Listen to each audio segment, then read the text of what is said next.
before the fens were drained, this was a little island in the fens where the people lived. And all the way round, if you can see over that hedge, you're looking down onto the fen. Mucky Porter lived in the pub sort of straight across there, beyond those trees. Yeah.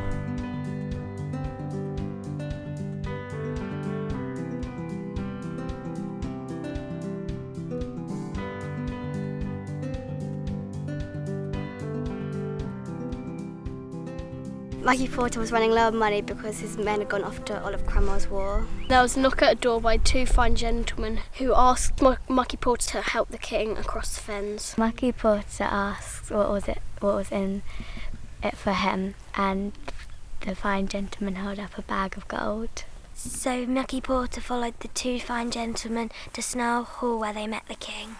When they went to the Snow Hall, King Charles I had a conversation with Mucky Porter, including that he didn't like the fence very much.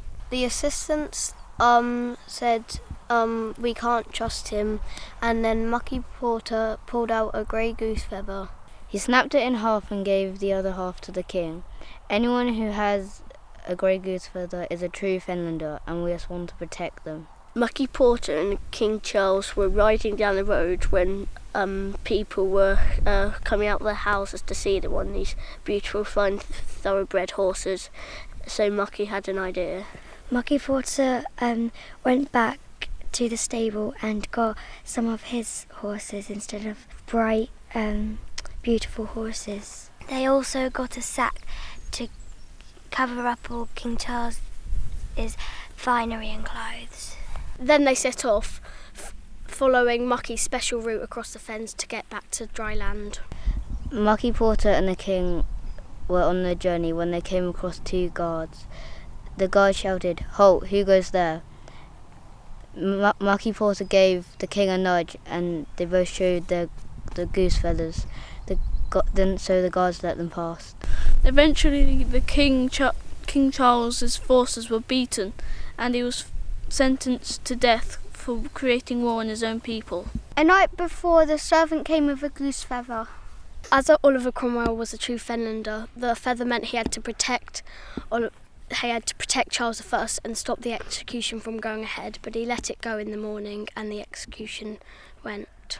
10 years later, when Mucky Porter was quite an old man, King Charles II knocked on his door, and he offered, as the fens had now been drained, he's offered as much land as he wanted as a reward for helping his father across the fens. Well, Mr. Porter, I said I wanted to reward you. You could have as much of this land as you want. Which bit will you have? I'll have from that tree over there to that bank over there to that load of reeds over there to that old shed over there. How many acres do you think I have, Your Majesty? Well, you must have several acres. Going through the gate, you go round that way very slowly and sensibly, and it's behind the church. We're trying to find Tom Hickathrift's grave in the churchyard where he was buried. And you can just see the name, can't you? Hickathrift. And if you go on there and pull the grass out of the way.